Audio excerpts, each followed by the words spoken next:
তো ভাই আমি একটা ম্যাচ স্টার্ট করি, তারপরে দেখো কি হয়, আমাকে একটা প্লেয়ার গাড়ি দিয়ে বাট্টা মেরে উড়িয়ে দেয়, তারপরে গান্দা মেরে আমাকে ডাউন করে দেয়। তো আমি প্যান্দা বাড়ি দিয়ে বলি যে ভাই আমাকে মাইরো না, আমার সাথে টিম আপ করো, আমি মাইনাস খাবো।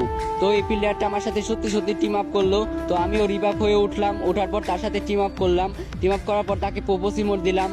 দেওয়ার পর ও ভাই এই ড্রেস আপটা তো আমার ইসমাইল ভাইয়ের মতো রাখতেছে।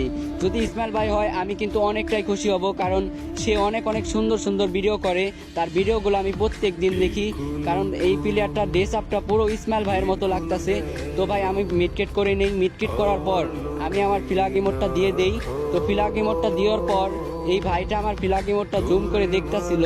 তো দেখার পর আমি ভাবলাম যে ভাই সত্যি সত্যি কি ইসমাইল ভাই পড়ছি। তো তারপরে আবারও আমি প্রপোজ ইমোট দিলাম। দেওয়ার পর আমি বললাম যে ভাই তোমার কাছে যদি ফ্ল্যাগ ইমোট থাকে তো ফ্ল্যাগ ইমোটটা একটু দাও, তোমার ইমোটটা একটু দেখি।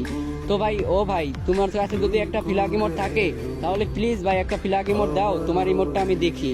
তো ভাই তুমি কে যে আমার সাথে টিম আপ করছে? ও ভাই তারপরে ফ্ল্যাগ ইমোটটার উপরে দেখি ভাই সত্যি সত্যি ইসমাইল ভাই পড়ে গেছে আমার ম্যাচে।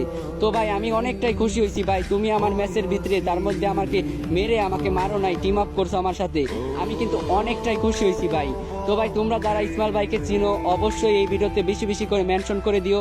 আর ইসমাইল ভাই তোমার সামনে যদি আমার এই ভিডিওটা যায় তাহলে ভাই ছোট ভাই মনে করে একটা ছোট্ট করে একটা কমেন্ট করে দিয়ে যেও।